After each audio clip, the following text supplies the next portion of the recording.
Well, Shelley will arrive, I guess, when she arrives. So good morning, everybody. To those who are online and in person, just a reminder that this meeting is going to be recorded for future viewing online. And we are privileged to gather on the traditional territory of the Kwakwala speaking peoples. So we'll call the meeting to order, and can I have a motion, please, to adopt the agenda? Moved. Seconder, I need somebody online to raise their hand. Okay, good. All those in favor? Opposed? Carried. Okay. We have no minutes, so straight down to old business. So this is in the wrong order in the agenda, by the way. Sorry, it's in the right order on the agenda, but in the wrong order on your package. So if you just scoot to the very back of all of the financial papers, to the strategic planning update or the staff report on the strategic planning update. So what I asked Pete to do was to review what our strategic priorities had been. I'll give everybody a second to get there. And to just list where we are, if it was completed, if we're in progress, if it was delayed, that kind of a thing. So the reason I asked for this is just to see that so much has happened in the last year. And it says 2019 strategic priorities because we only just tweaked them a little. We didn't really do too much different in 2020. But given that we just came, well, we're still in a pandemic. But seeing how the pandemic completely, yeah, it may have changed our focus. So I'm just going to open it up and ask council what you think about the strategic priorities that are currently listed, and not so much what needs to be added, unless there's something glaring that right away we can put on that we have immediate consensus, because at the end I think we need to go and review this again and just say, okay, from the budget process, what needs to now be added to the priorities. So council, any comments on that?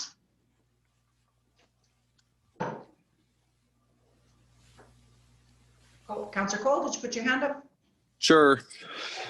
Could we just review page 35 and maybe just go through the top short-term priorities one by one? Oh, okay. Sorry, I was on page 24 and 25, but that's okay. Yeah, 35, I'll go there. That makes sense. So yeah, it's the start, the OCP, I really feel we haven't, or we've done that obviously. And I guess we're dealing with the old school through that, campground.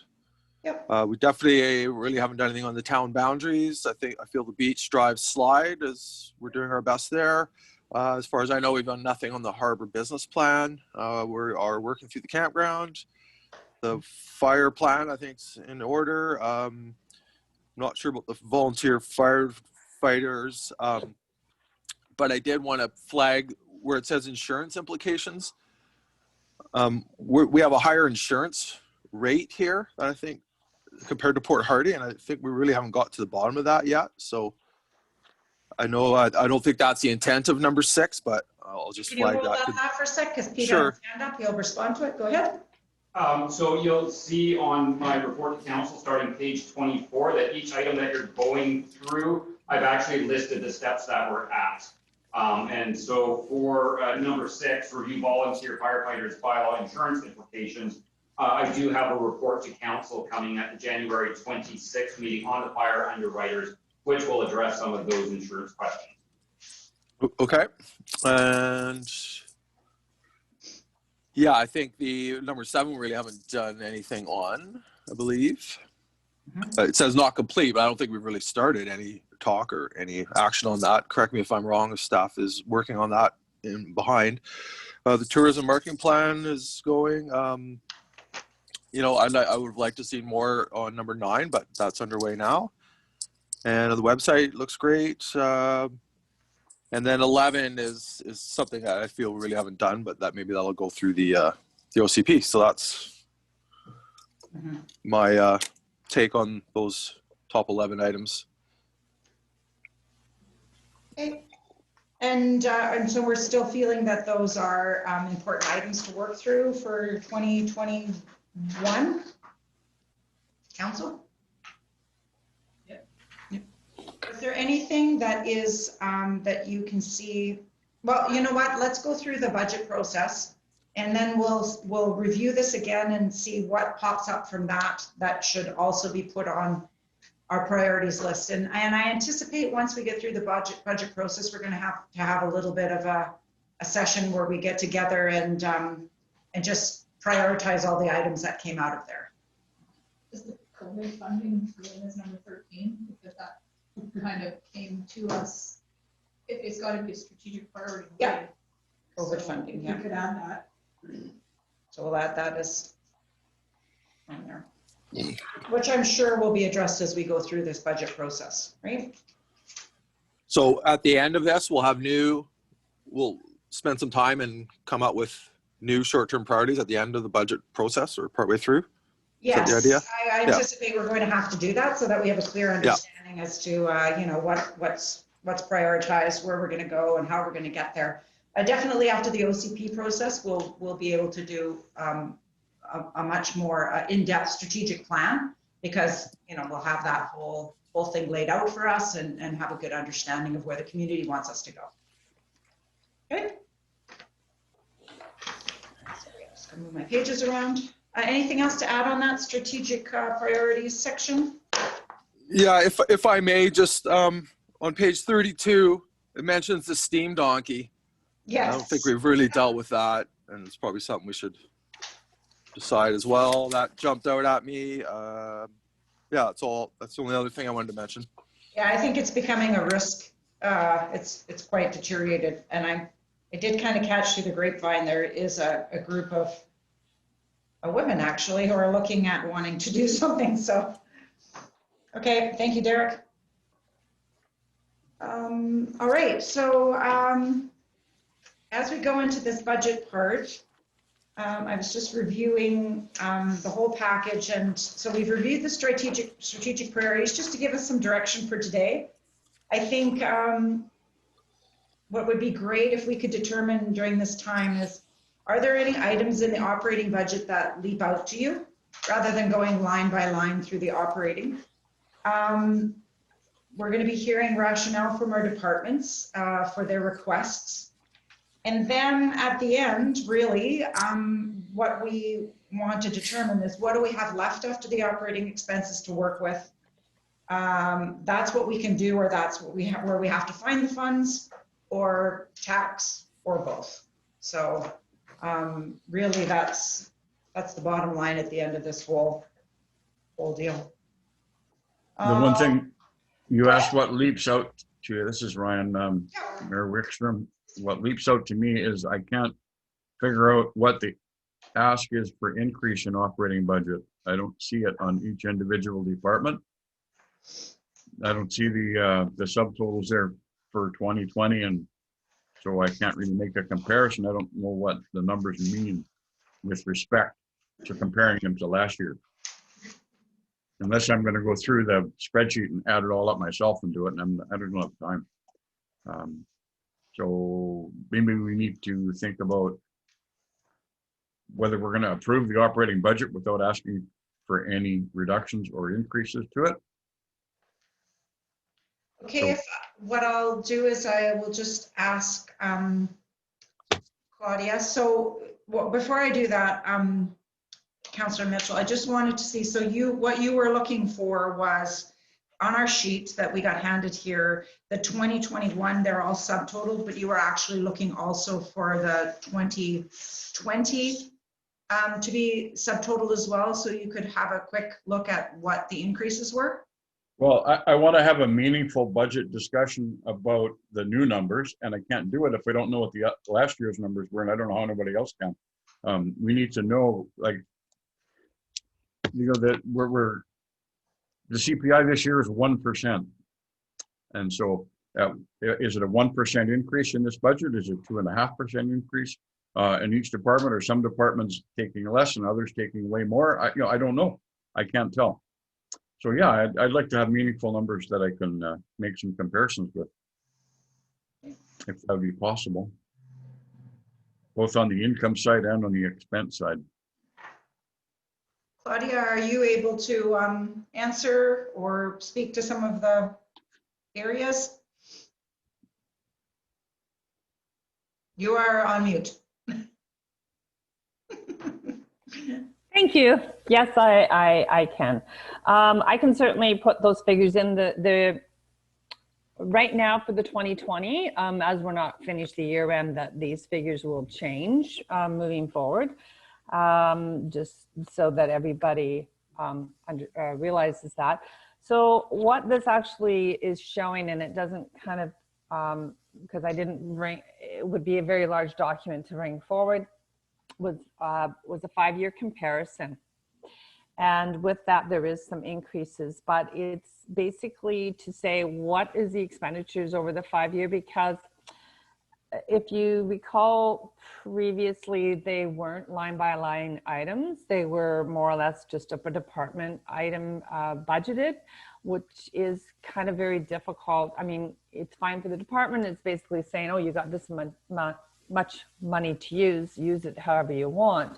But I think it's more the way that most municipalities are going is to have it a more detailed budget for the managers to work from, and to kind of show them more where their costs, where they're spending the money. And that's why we've actually gone in 2020, we went to more detailed listing of public works and where they were spending their time, so we can have a better idea. So the public works supervisor can have a better idea of where the public works is spending their time.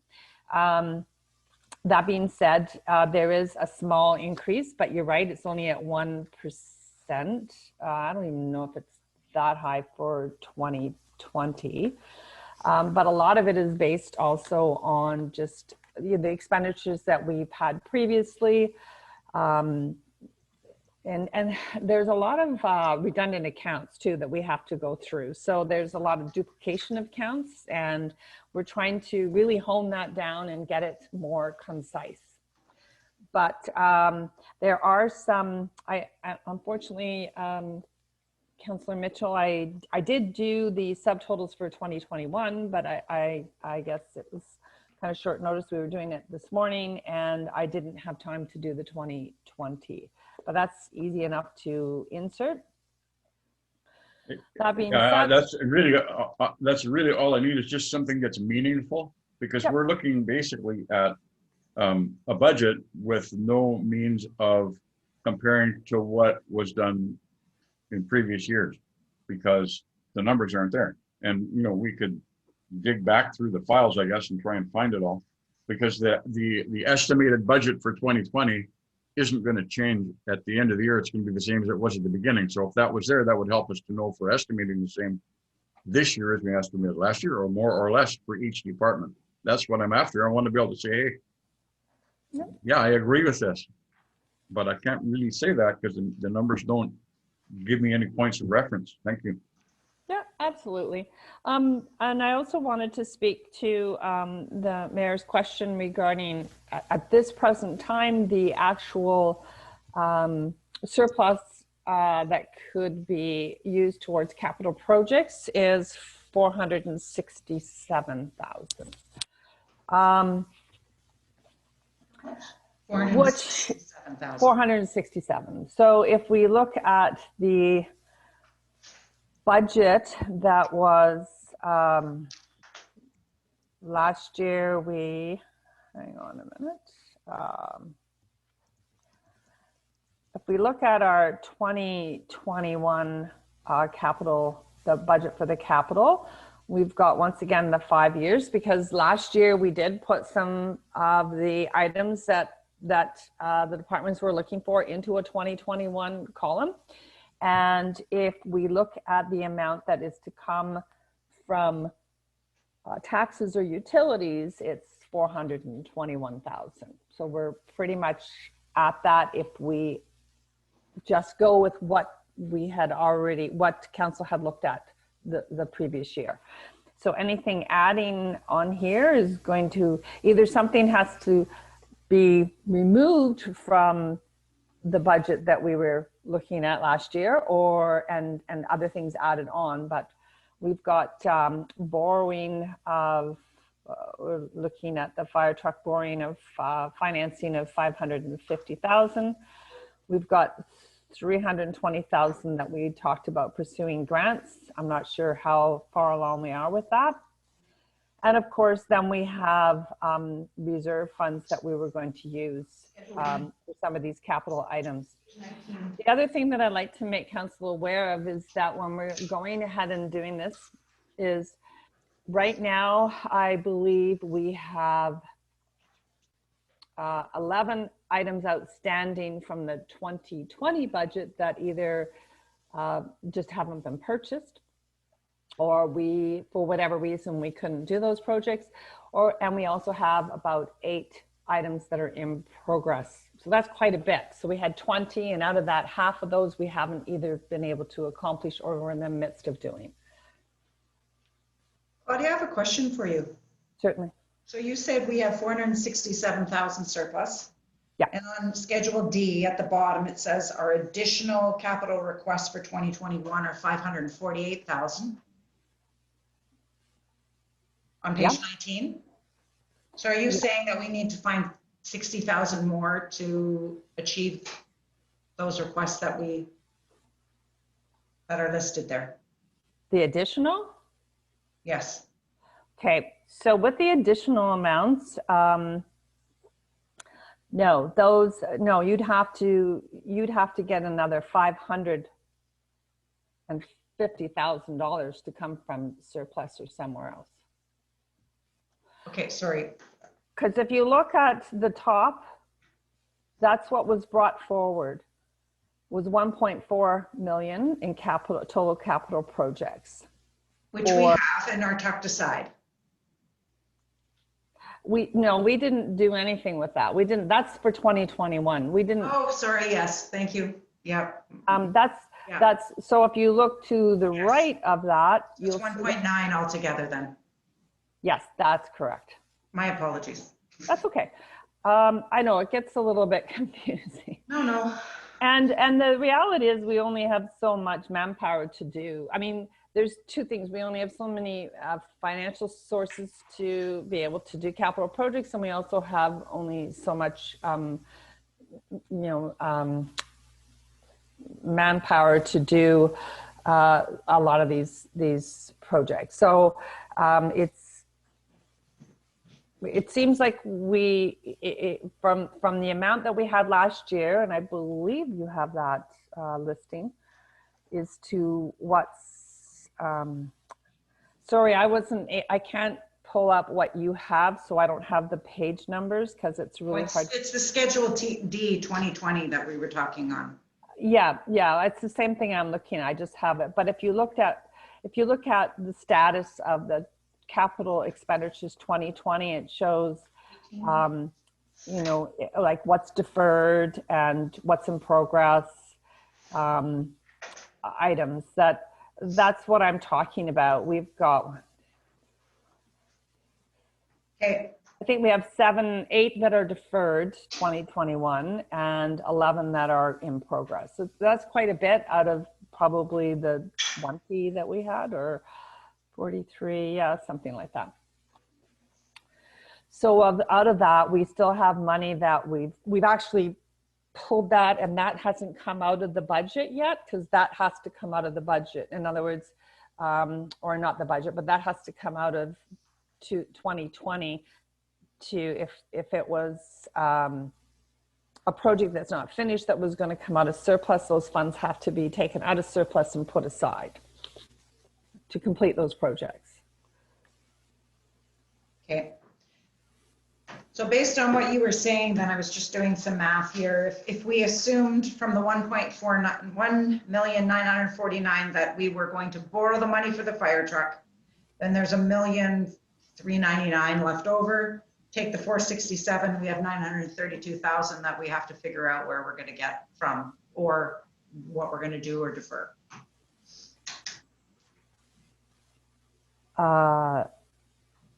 Yeah. So we have 421,000 that's going to come out of 2021 tax and or utility fees. 121, okay. And then on top of that, we have 110 that we've already said we'll take out of reserves. And then we have 550 that we'll borrow. And then we were looking at getting grant funding for 320, which I don't know where we are with that grant funds. And then we're looking at an additional. Just a sec, Claudia. We got a question from Ryan. Yes, could you tell me what page you're looking at? The page number, it is. Well, 19. It's 19. Okay. Laura's helping out because she's got the page numbers. 19. Thank you. Prepare these documents. Claudia, who prepared the documents we're looking at? I beg your pardon? Who prepared these spreadsheets we're looking at? I did. Okay. Well, Laura helped with this last one here. Yeah. Unless I missed it, you know what's missing from the last time is what we have in reserves. Do you know, is that on a page number somewhere? I didn't bring that forward Yeah. because that's where I'm talking. We have to actually take out of those reserves what we've already allocated for 2020. And that I haven't had the chance to do that. Because we just finished the year end and we're still doing journal entries. I still have to do journal entries for the public works allocations. We're doing journal entries for the payroll that has been completed. We're still in the midst of completing some of that. Okay. So I was hoping to do that. Actually, I was hoping to get that done on the day that the power went out here, but I had no power for most of the day and I couldn't access my computer. Okay. So yeah, there's a couple of things then I think that we're needing. And I think what I'd like to do, I'll mention them and just make sure that council's on the same page with what I'm hearing that they still need. But it still probably would be a good idea to hear from our departments and just hear about their rationale. We can definitely do that part. So what I heard from Ryan is, a comparison. So what is the increase from last year in operating to this year? Mm-hmm. Percentage-wise? Percentage-wise? You're not asking me, are you? No, I was asking Claudia. Is that that's what you're asking, correct? Oh, yes. Well, I'd just like to see the last year's number so I can I can see the difference. Then I have an idea what's going on. Okay, and that So does everybody else. if we could have the correct reserve totals once what's, captured from last year that we have to put aside, if we can have the reserve totals. That would be great. What else did we say we could use, council? That would. On the revenue, I don't see interest anywhere there. I don't know if that's, Yeah, it's in there. It's just, I did see it in there, yeah. so it's in each one of them? Is that? So you mean interest you're talking about from the investment? Yeah. It's on the bottom of page 2, I thought, right? Yeah. It's 1-1-40-1000. Very bottom of the page. Right under fiscal. Investment income, 23,655. 2020 was 67. Okay, so it's not.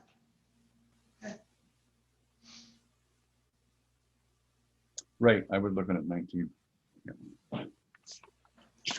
So was there anything else that we needed that you felt would help with your decision when we get to the place at our next meeting that we can decide what to allocate where? Is there any other questions that I missed that council needed from our CFO? I'm sure others will come. Sorry. I when we would start our process with hearing from the departments, Okay. and then we could have a Go back. cogent discussion about what we planned for last year. What are, as you said, 11 things are outstanding. Do we still want those, or do those fall off the table for whatever reasons? We've got items in progress. So, okay, what needs to be completed and what are we adding? All this is just numbers. You can make them do whatever you want them to do, but what is the plan? And what are the needs? So, Okay, so what we'll do is we'll go to our okay, before we go to our departments, I'll hear from Councillor Cole. Go ahead. So am I missing something on the revenue side? Like, would we not have our utilities revenue here somewhere, like showing how much sewer we bring in? They're on Right. separate pages, Councillor Cole. Okay. So they're kind of, they're supposed to be self-sustaining funds. So Yep. it'll show the So we revenue. look at them that way. Yeah, water revenue, water expenditures, sewer revenue, sewer expenditures, solid waste. And then we do have the harbor, and the harbor is showing running at a deficit. Okay, I'll review those. Thank you. You're welcome. Okay, so what we'll do is we'll go to our departments and we'll ask them to go through their needs and their rationale. Would council like them to review it all line by line, or would you like to just ask questions from what you've read from their reports?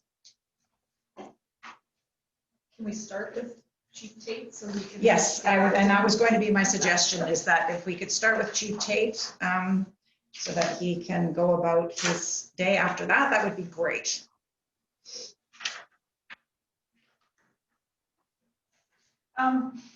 Chief Tate, you've got on their air bottles for 15,000. And I totally agree with you of getting into a pattern of every few a year. How many bottles would that be out of your total would be replaced for 15? So for 15,000, that gives us 6 4,500 bottles and 2 at the 1 hour bottles. And we have 42 total bottles. 42 total. That's 1/7. So it would be a 7-year cycle. Basically, yes, because they're good for 15 years, and I want to try and get, instead of us being hit with a huge expense when they start running out of their time, if we start breaking it up now, I just see it's a lot easier for hydrostat testing. So every 3 years, these bottles have to be hydrostat tested again. So right now we're kind of in a pickle right now, because I have to take 40 of these bottles down island to be hydrostat tested. Right. So if we can start changing it out so that we're not doing all of them in the same year and stuff, it's going to make things a lot easier. I have a question from the perspective of, we had talked in a lot of our departments about what is capital and what is operating. Some of these things to me look like they are operating. What would you consider operating? Like, just as general, it's old, we have to replace, it's just part of the operation of the fire department.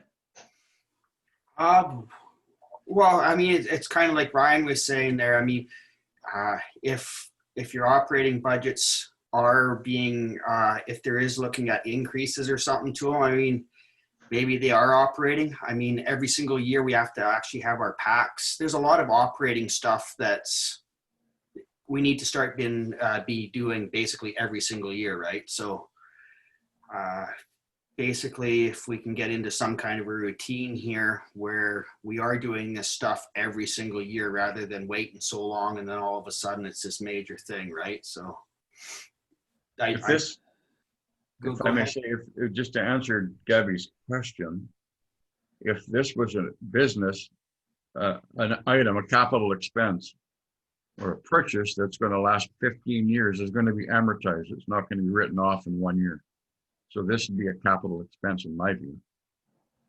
These cylinders, because if you were running a business, you would not be allowed by the tax department to write them off. You'd have to capitalize them.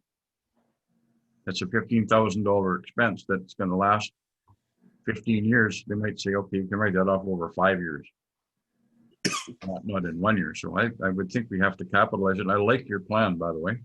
Start replacing them and stagger it over the next 5 years, and you'll be only doing 6 a year eventually, or 7 a year or something, and it'll make sense. That's right. But it's not really I don't know. Okay. Councillor Barron? I was just going to say, in the municipal world of accounting, Claudia, how does that compare. Because like to me, pagers and radios, that should be kind of operating because they're gonna break. Every year, you're gonna have a couple that go into the ocean or whatever, right? I mean, they die. It's small electronics and they die.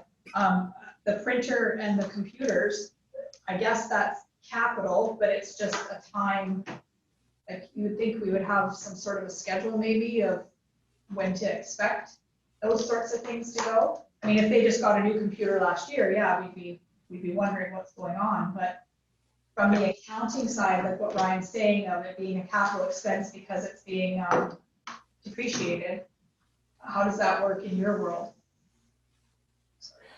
Usually it's based on dollar value a lot of times with capitals. So even though you might say that you have something that it's kind of like a tool or shop tools, right? So it's a lot of times it's based on a dollar value.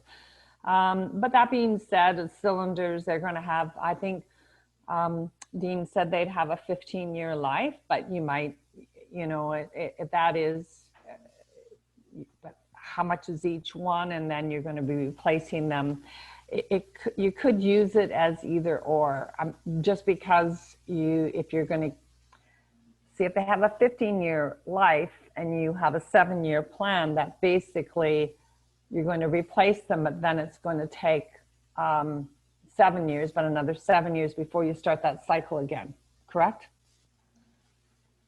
Yeah, because you're going to have 7-year cycle you've started. So this year you're going to replace 7 years down the road, but that first year, what you're buying here won't really need to be replaced until another 7 years after that, because that's 14 years, right? So yeah, I would probably tend more to put these as a capital item, Okay. the cylinders.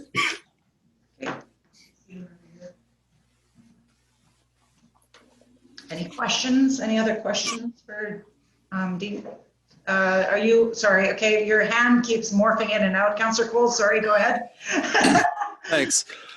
Yeah, Chief Tate, I was wondering if you could comment on the gym equipment. Do you currently have gym equipment there and this is adding to it, or we're starting to set a whole new gym up? And then if you could just expound on what training grounds means for $5,000.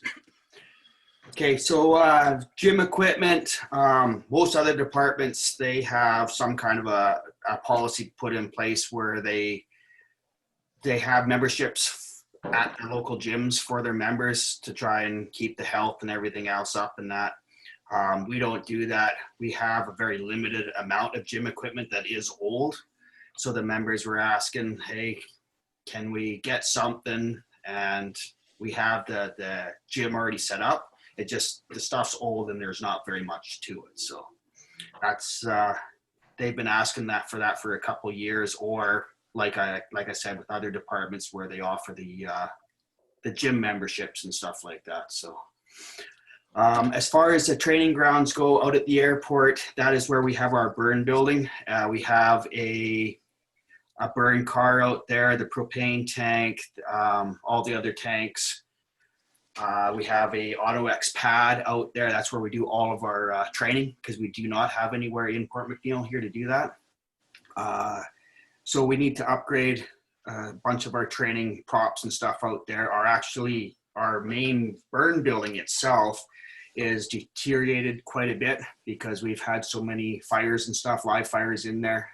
We do a lot of cold starts to find out which members can actually handle being in that situation, because it's one thing to actually pretend and train in fire hall and everything else, but then actually when you add heat and smoke to that, you realize who can do what and who can't.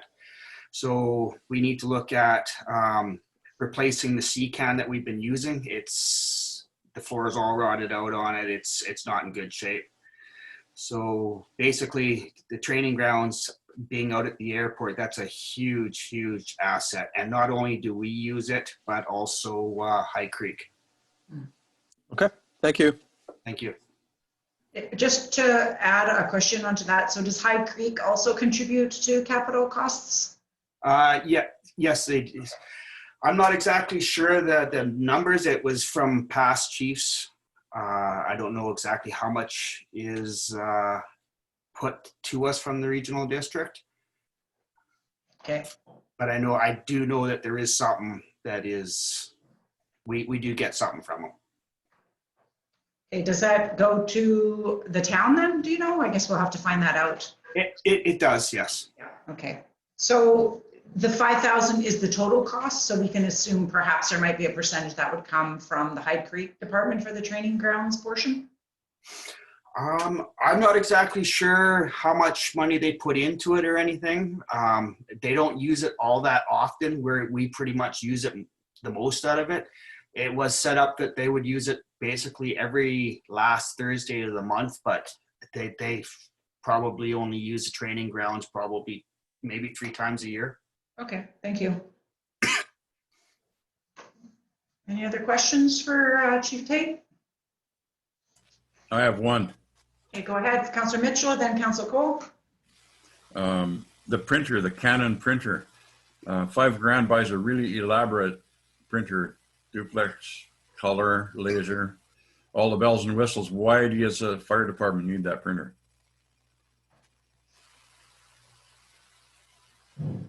Oh, I wasn't aware of the exact prices or anything. This is just something that just came up that Laura was working on. Okay, because for, what do you use it for?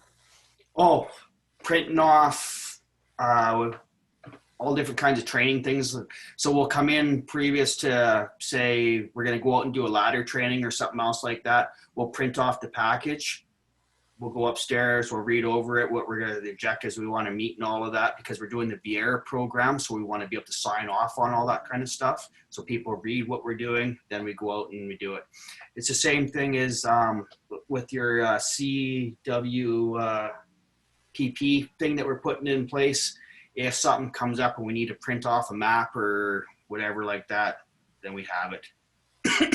Okay, I think what Ryan's getting at is it kind of single-use printing that you're doing, or is it a lot of copying and preparing of books? And if the difference between maybe having a desktop printer for you guys to do the one-off and maybe the heavy printing of, you know, like a month's worth of training guides was done here at the office to avoid having another big multi-use. Is that kind of where you're going with that, Ryan? well, I'm just thinking that if it's stuff that you can, I understand the need to have a printer, first of all. I totally accept that. Because you can't be running to the town office to print everything that you need. However, if you're doing your training plans and stuff, that's planned. So we've got staff and very good equipment at the town office. We can print it on whatever you need, basically. So there's no, I don't think you would want to duplicate that. I'd rather put that money somewhere else. So why don't we look at a printer, black and white printer that will give you what you need, you know, 20,000 copy a month printer for $500.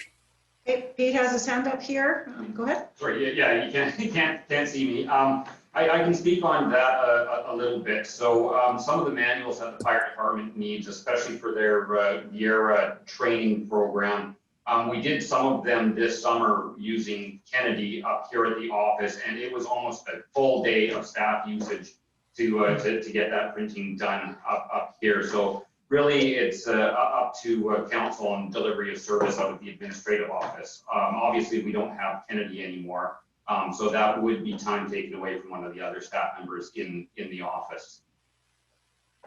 Sure, but so we got to pay somebody at the fire hall to do it. Obviously, a whole day is a lot of time. It's an incredible amount of printing. Yeah, just thought I would bring it forward that yeah, they're to weigh both opportunities. Okay, Councillor Cole? Oh, you're muted. I'm looking at page 5, Dean.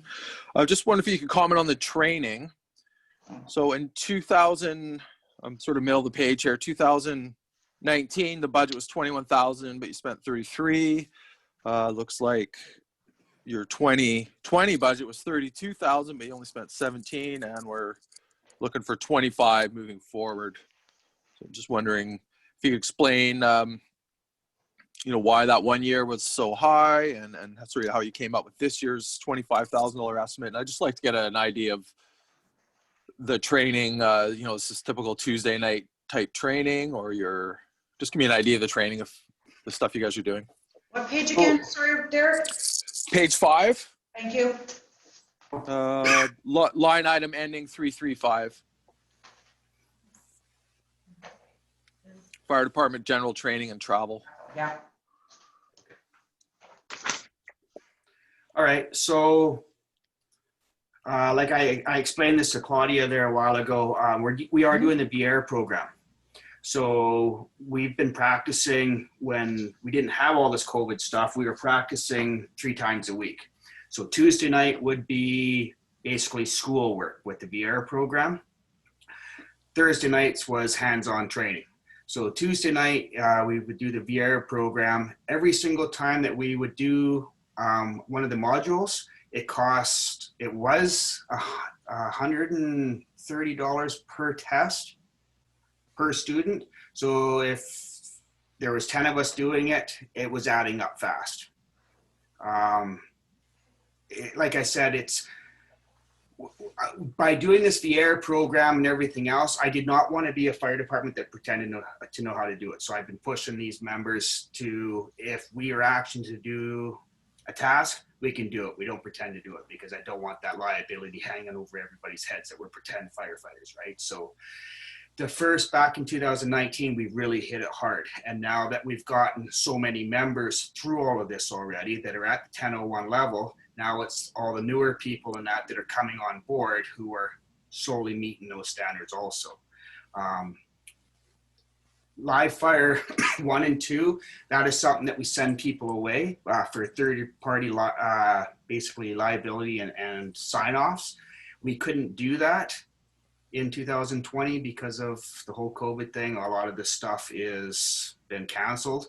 So moving forward into 2021, we still want to maintain all of this VR stuff, but now a lot of this stuff now is online courses and stuff because we can't go away and do it. So Okay. And then just one more clarification. So is there a stipend for training? Like do the members get paid if they finish a course or anything like that? Okay. All right. Thank you. Thanks for keeping that training up. It's good to hear. Any more questions for Chief Tate? Okay. All right. I think that's it. Thank you very much. You can hang around if you like, but if you need to go, that's fine. I just have one more thing, if I may. Okay, go ahead. I would wonder, Chief Tate, obviously you put all these things on the budget because you felt they're important to you, not to you, but to the department and to the safety of the town. I totally get that. Is it possible for you to go through that and rank the ones that can wait, maybe if we don't have enough money? And sort of rank them and say, okay, this is a must have, this is a good to have, this is a, and so on, however you would like to rank them, but in such a way that council would have some idea. And obviously we're going to allow you to make that final decision as far as what you're going to, take off the act table if the budget is smaller, but I'd sure like to know what your feeling is on that. Thank you. Thank you. All right. Okay, if we go back then to page 23. First on the list is our public works. 23 is harbor needs. So we have with us our interim harbor manager, Rebecca Adams. Welcome, Rebecca. Yeah, thank you. Okay. Right. So council, would you like Rebecca to go through, or again, you want to just start with asking her questions? Completely up to you.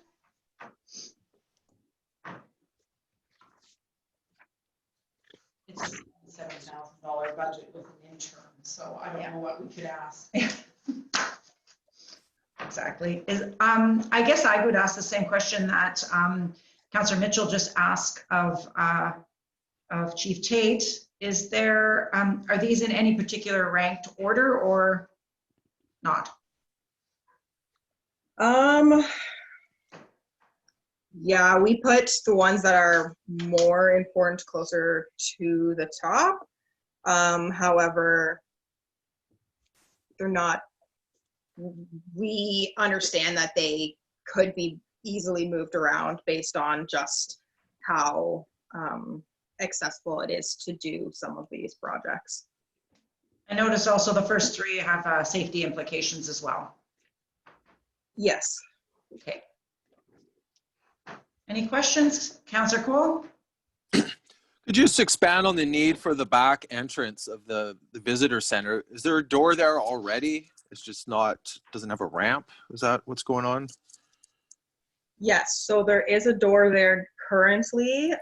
It's not wide enough for accessible persons, and it just has a couple of wooden stairs, and there's no actual pathway. It just goes right out onto the lawn. So a large portion of that budget would actually be to introduce a concrete walkway and a concrete ramp to go up to that back door. This mainly became a concern this year due to COVID, as we only had one entrance for accessible persons, so we couldn't have through traffic in the building. But generally there isn't through traffic there. Like people usually don't go past the front desk, and it's staff that are in the rear of the building, correct?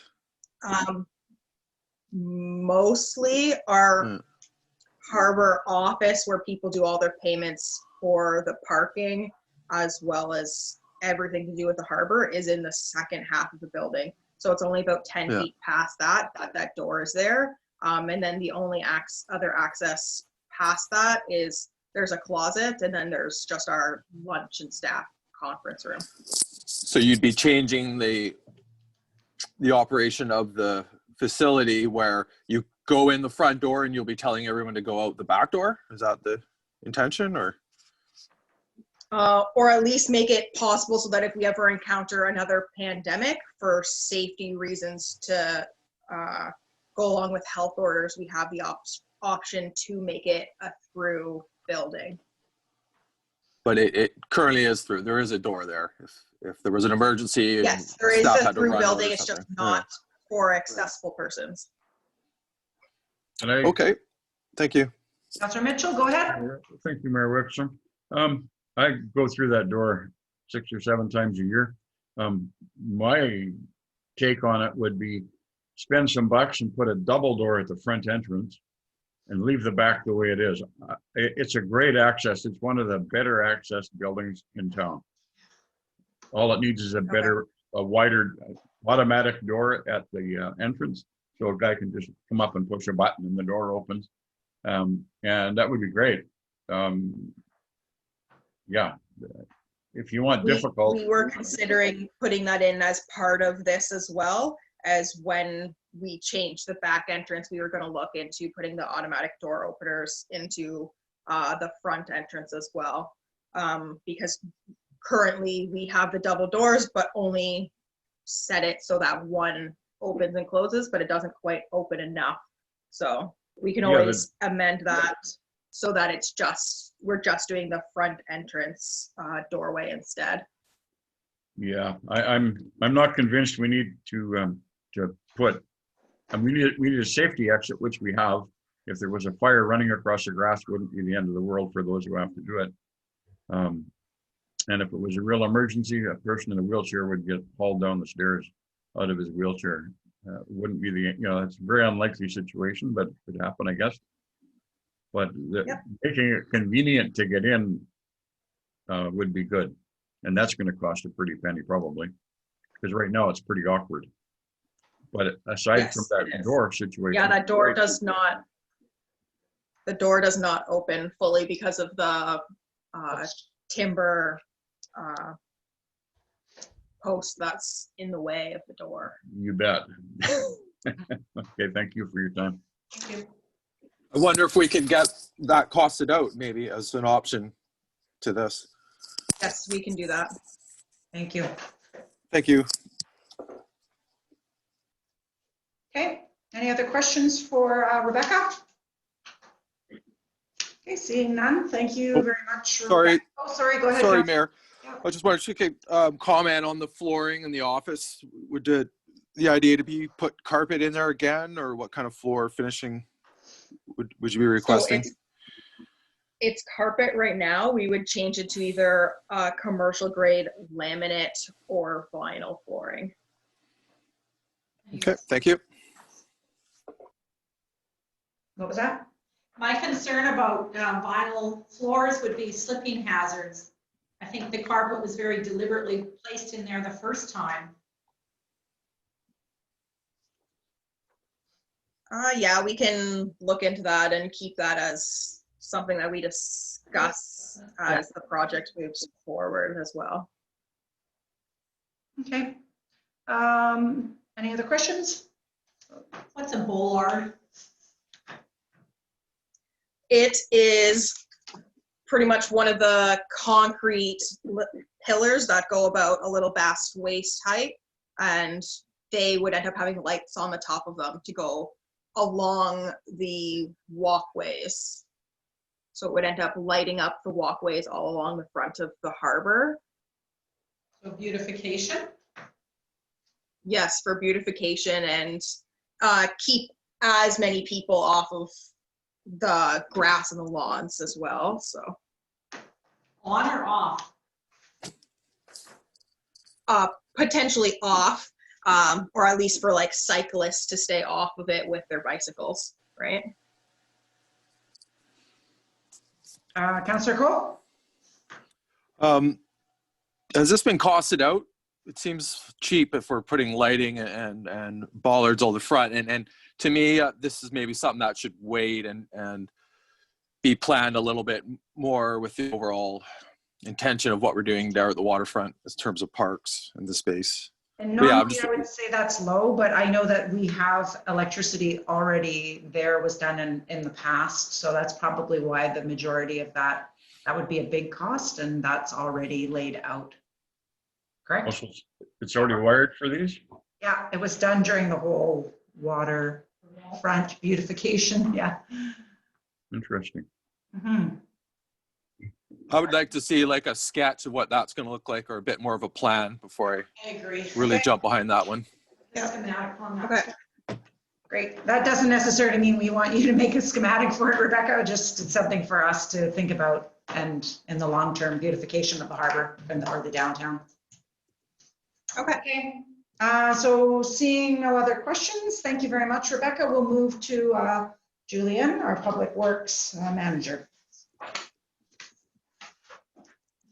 Oh, sorry, go ahead. I actually would like to see what it is they're envisioning, because when somebody says it's there to keep people off the lawn, when we've actually designated that area to be a public gathering space, I'm just wondering what they're, you know, what is their plan?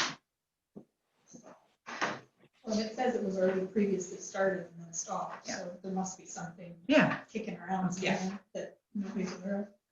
I can talk to Glenn Boyd, because I remember when I was working down there, remember him showing me where all of the wires come out, so he might actually have some background on It's just it. meant to be a post up, is it not? Yeah. Yeah. With lighting attached, it's not like a barricade. No, Yeah. no, not from my understanding when I talked to Glenn.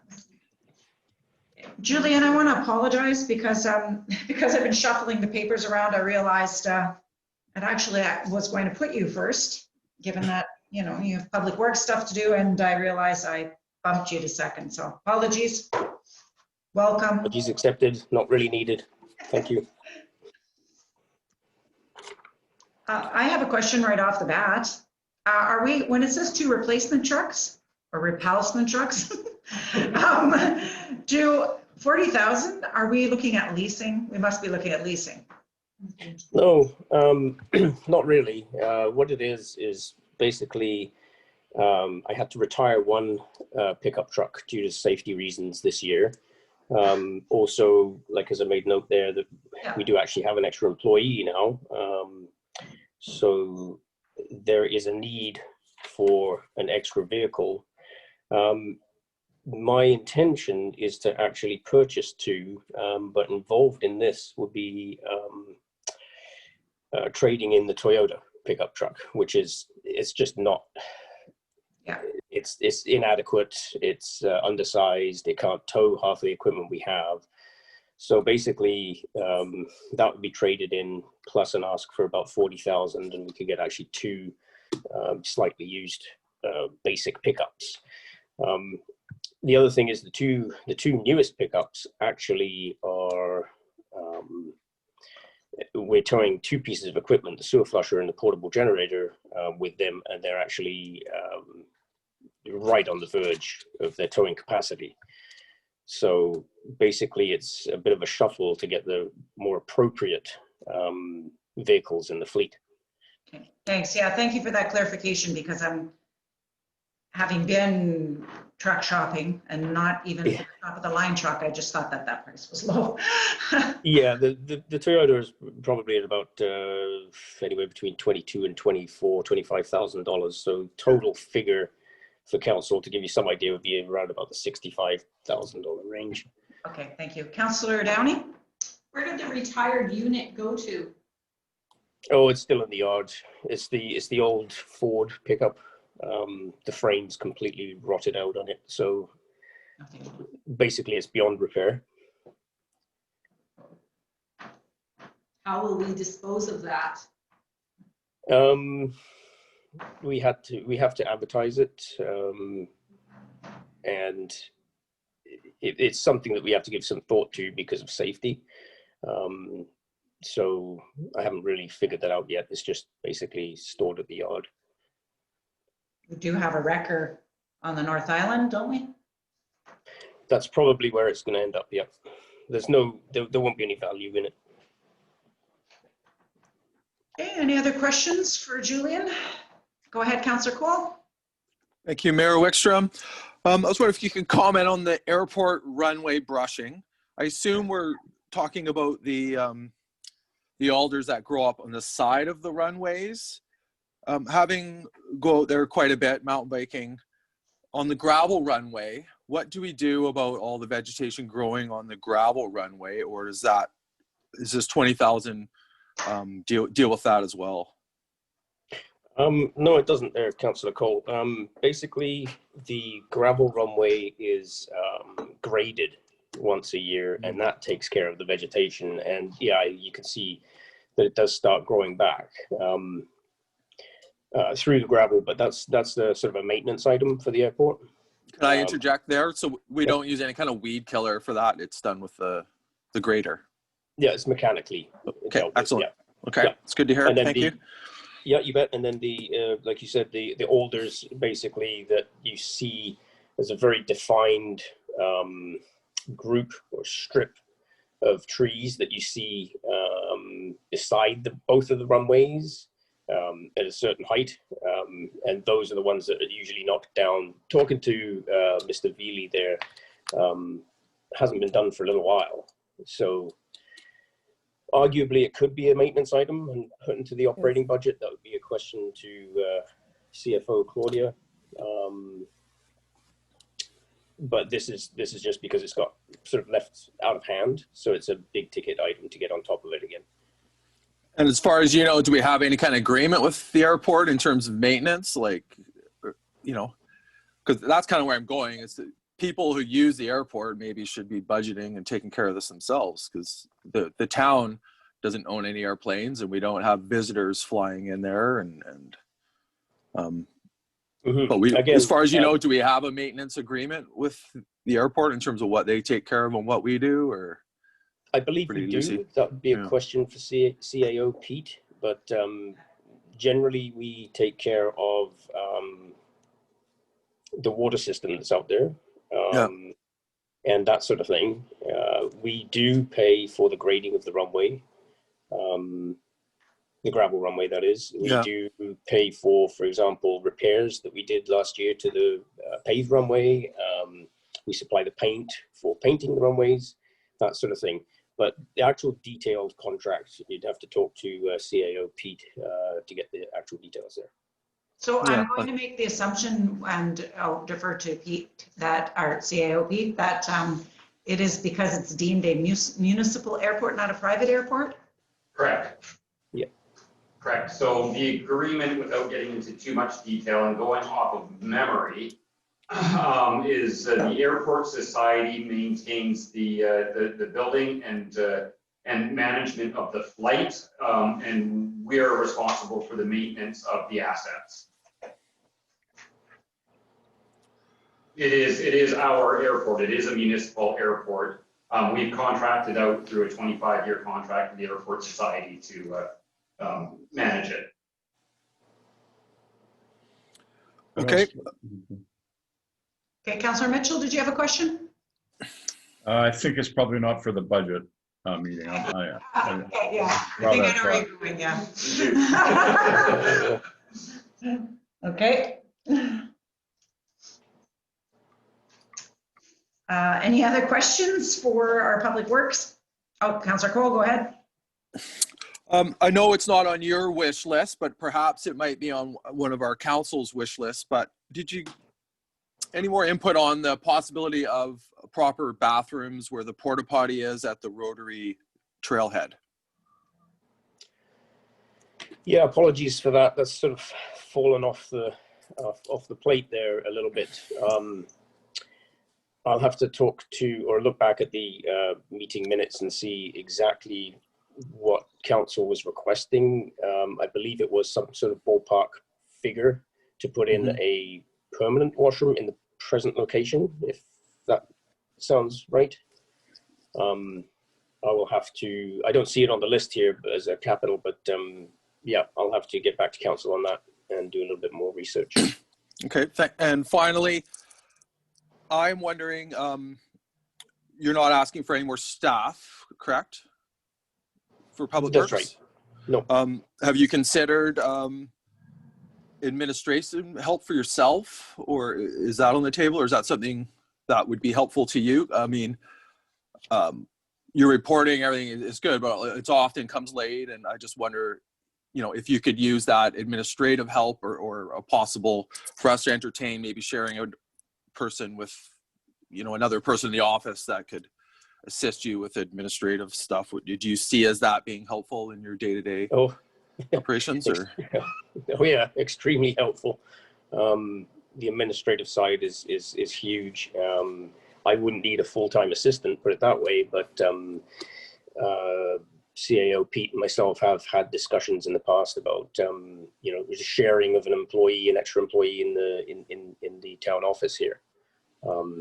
I believe.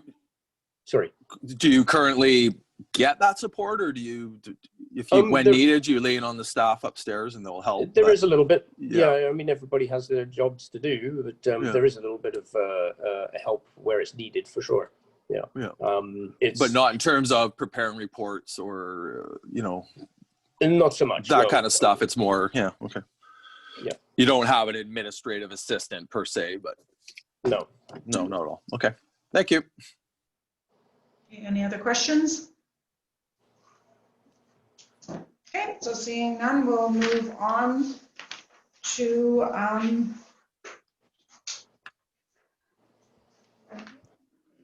gee, wow, I went completely backwards, didn't I?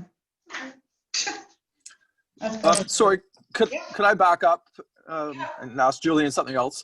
Sure, go ahead. I was going to bring it up later, but one thing I've noticed is that our training budgets definitely seem to be a little out of whack.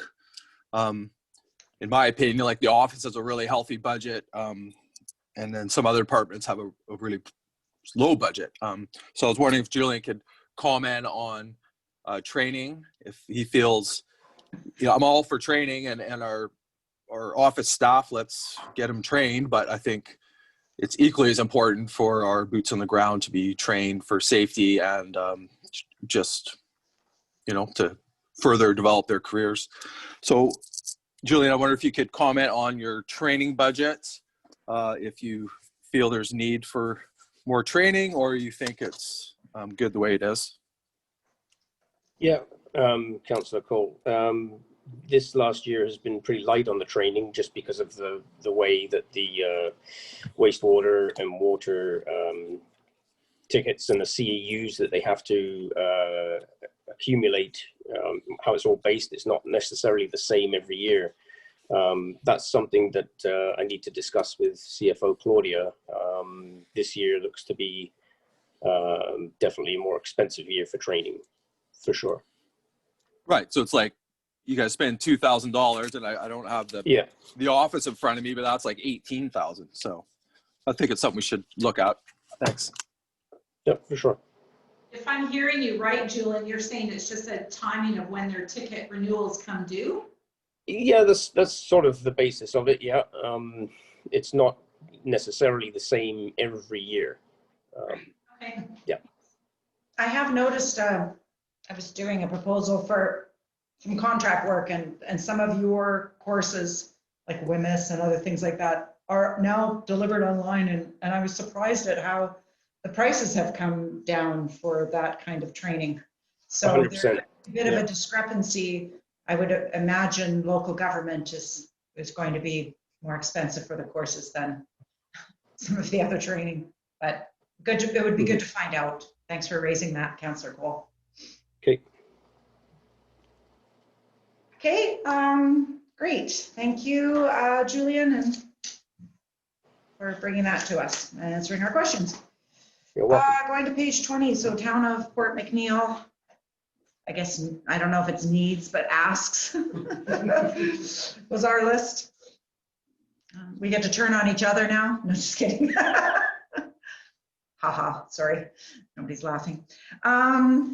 Great. Do you wanna, I know it says GW, but I guess it's because I was the only one who answered the email, so I don't know what other councillors have to say. And I do want to make one comment on the old school. The old school, I think, is something that all of us talked about when we were running for council. And the one thing that I still maintain with the old school is that we really do need a cost of the tear down, and what is the cost to our community for the loss of that asset, cost of a reno, and what is the possibility of what that could look like, and a tear down and building again with possibly, going in with the health clinic and the library, so having some paid tenant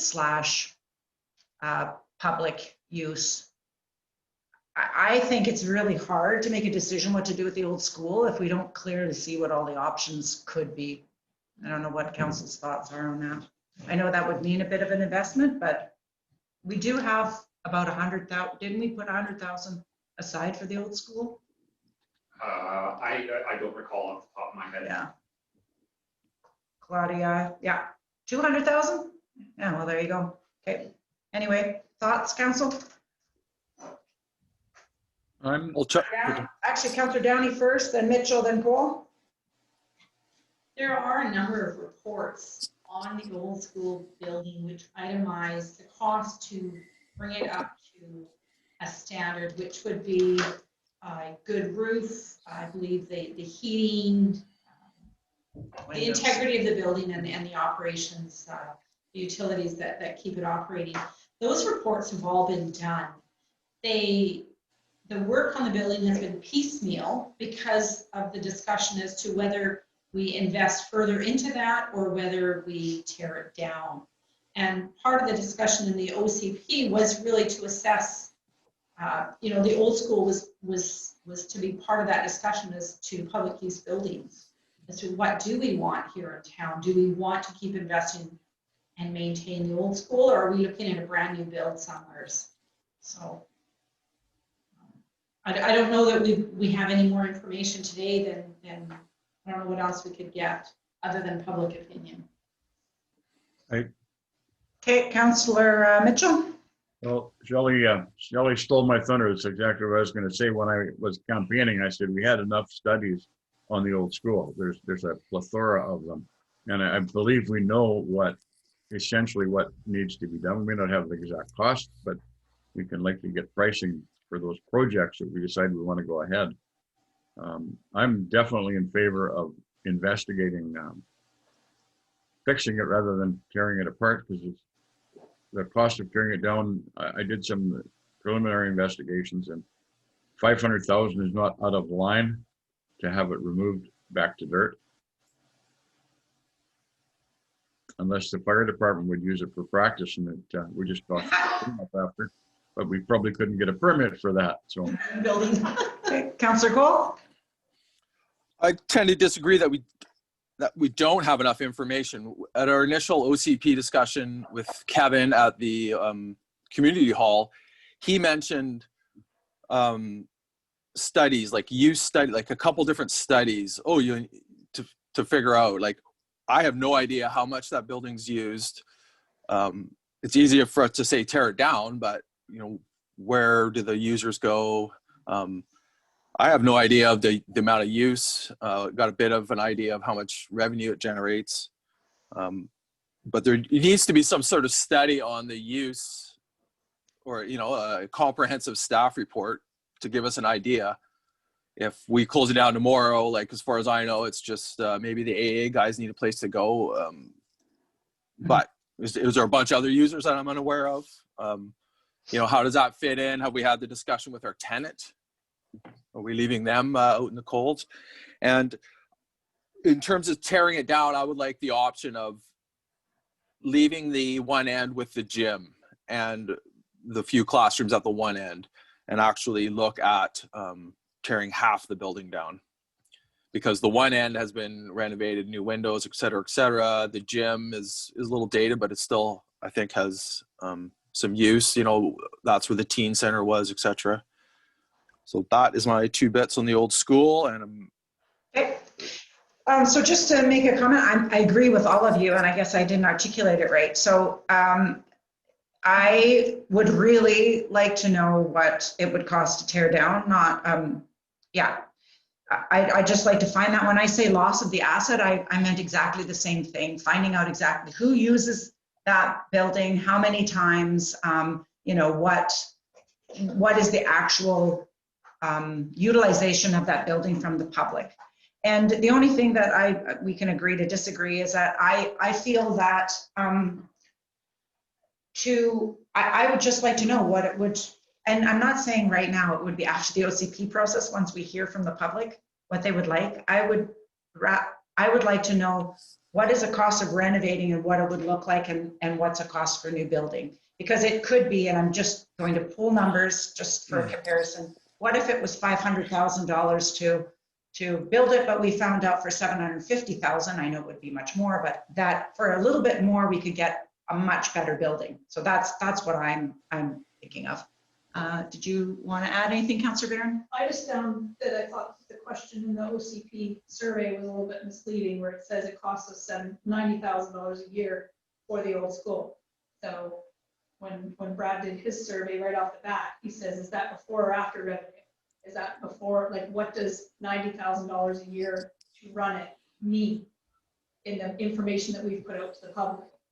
And that's the other thing then, from a business point of view, do we have leases? And I mean, maybe this is all in CAO Pete's head, but I don't have it straight. Seriously, I don't have it straight in my head. I mean, I believe that Community Futures, I believe is what they call them, the name is. I mean, North Island Community Services. North Island Community Services, they've actually got offices in there. Well, did we tell them, is it a month-to-month thing? Is it a, you know, like, I think we have to have a serious, and I mean, when we first came on, Dan threw out $800,000 to tear it down. You know, if we were to keep the gym, like if that was an option to keep the gym, what has to be done to the gym to make it efficient? Like, are we just keeping the gym for the floor? Or, I mean, I kind of agree with Gabby, like, we can't really make a decision until we actually know what we're deciding. Councillor Downey? There are companies that will come in and take a look at a municipal asset and draft up a plan that can rework it, re-envision it, and craft it into the intended purposes and uses that the town desires.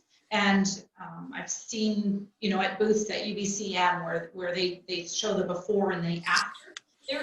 That is something that's out there, and I think that if that I would be open to throwing money at, to have somebody come from outside and give us that that idea. I guess then the question comes back to, is that siting a good location for a community gathering place. Can we take this opportunity to request that from staff? Either, I like your idea, Councillor Downey, of a professional to come and do it, but we could just ask for a comprehensive report on the use in the meantime. Yeah, go ahead. It's not, they're two different things. The outside company comes and actually takes the asset and reworks it completely. And so what you start with may look nothing like what you finish with. But before we could do that, we probably have to know Who's using it? who's Yeah. using it, how often, what sort of use is it for, and What's the revenue? what's the revenue, what's the contracted use too, right? But where the request of that is what potential would that open up? Is there more space to start hosting art classes in a central location? Do we broaden and add another gym so that we can have a youth gym and a seniors gym, right? I mean, that becomes also part of that. It's not keeping what we have in a brand new building. It's what can we bring under that roof that would be beneficial Could also to be our parallel. community.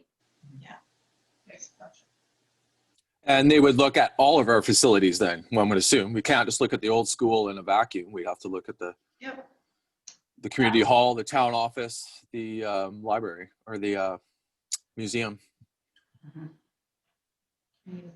So is that something we could direct staff to look into a contractor like that? Or are we just gonna say we don't have enough information and Okay, move Councillor on?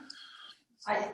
Right now, because of all the irons that are in the Yeah. fire, can we just allocate $1 to that? And then it, you know, in a couple of months here, actually have this conversation again.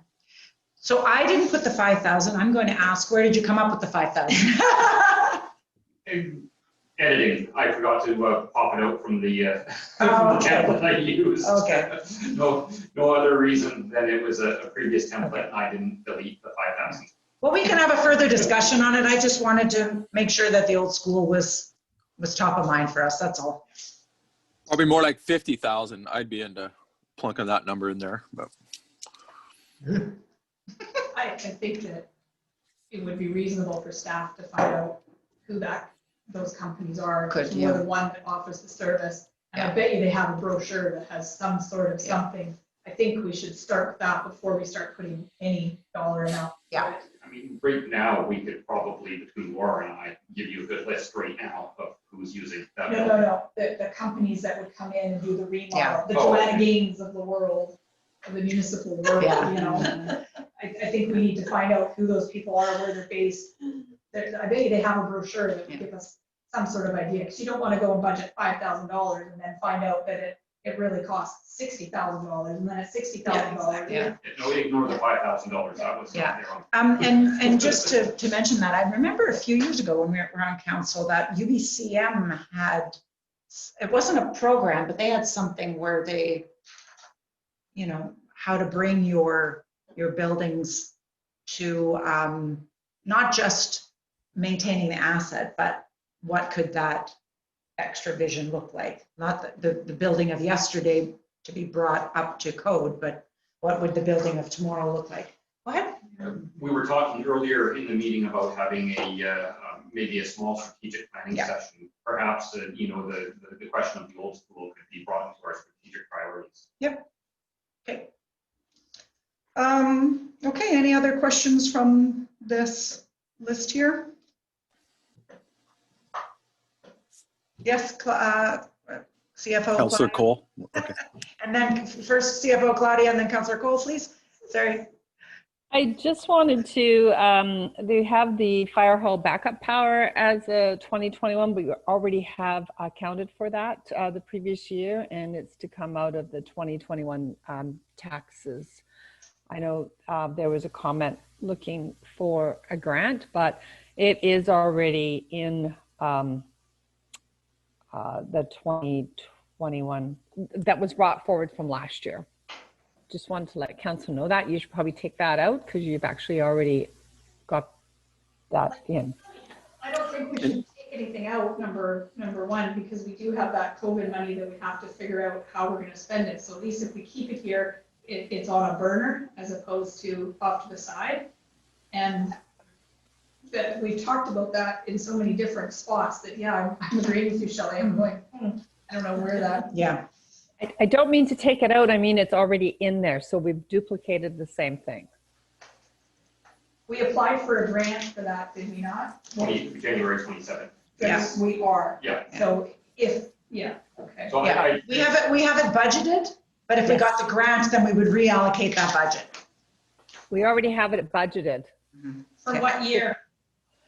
Right in 2021, if you Right, look at where it shows the 5 years, it shows in the fire department, you have, Yeah, no, I see it. yeah, that's what I'm saying. It's duplicated. So Yeah. I just wanted to bring that to your attention. Okay, Councillor Cole? Just on the same topic, we're talking about the fire hall generator here or the town office backup power? No. You Fire were just hall. referring to the fire hall generator.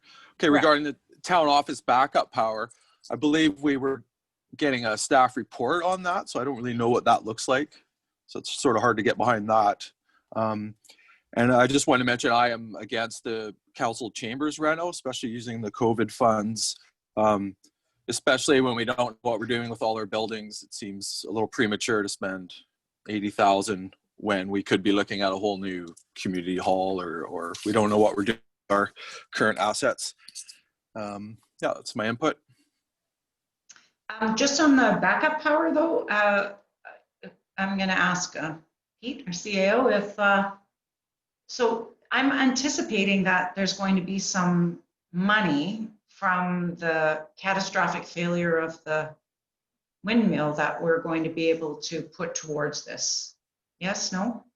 I do believe, and I actually may defer to our CFO. I know she's been dealing with the insurance company on this, on the failure of the windmill.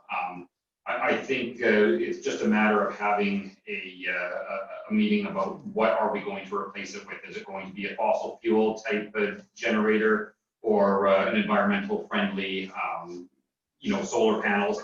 I hesitate to go back with a mechanical system like the windmill. As I've said in previous meetings, I've seen 2 of them catastrophically fail. So my hesitation for liability would be to replace it with a light machine. Claudia, have you heard from, you're muted. Have you heard at all from the insurance if you were dealing with them? Like what's the status on that? No, I think between Julian and I, they were actually, they'd contacted Julian and they'd come out and then they contacted me, but we have not heard anything. So we can reach out to them. Thank you. Okay, anything else? I just gonna get clarity on, it says Mine Road Path. Is that, are we talking a sidewalk from along Mine Road, which would go from Campbell Way to the opposite end? That's Boulevard. That's Boulevard, Yeah. is that what we're talking about? Yeah, and when I was thinking, I wasn't actually thinking of sidewalk because I know the last time we got that, it was some outrageous. I was thinking something that I suggested to Mayor Fernie at the time when we did the water line is just extending the pavement and making like a bike lane that people would also use for walking. Or we could put in, but that's the intent, is Yeah. having a section where Yeah. off the main road, okay. Mhm. Okay, thank you. It's an area that's highly used. So. May I throw something on here as we're Yeah, talking of course. about paths? The Rotary is looking to extend the trail from the airport the rest of the way into Hyde Creek. This is going to be an expensive project because there's 2 bridges that will be required. And I wonder what the will of the council would be to allocate some funds for that. And I say this because the previous section that we donated funds to opened up just around the time COVID was hitting. And that trail is used, well, all of it is used extensively by residents of Port McNeill. So while the land is in the regional district, the reality is that Port McNeill residents are benefiting from it. So perhaps that might be something that we would consider making a second donation to the Rotary Club for the intention of extending the trail. I would support that, as long as we put a fishing float in too. Councillor Gold? Yeah, I don't support that. You know, if we want to support the Rotary Trail, then we need to continue the Rotary Trail, you know, Mine Road down Campbell Way. We are about to have our active transportation plan that's going to identify a bunch of projects. And so I think if we want to do anything on active transportation, there's going to be quite a few projects to choose from that or within the town boundaries. Of course, I support the project in general, but I'd rather us work on our own projects within the town boundary. I just want to mention that a Mine Road path would actually link the Rotary Trail from the other end that people are currently using. So the Rotary Trail does go to the right on the highway, and then the gravel road is to the west. So I'd like to say thank you to Shelley for bringing that up, because I think it's something we need to have on the burner, knowing that that group is trying to get everything together so that they are able to do it, because there's nothing worse than finding out at the last minute and then you feel you need to make up a cap, right? So I think it should be on our radar, just because it's something that's pretty significant that's happening in our area.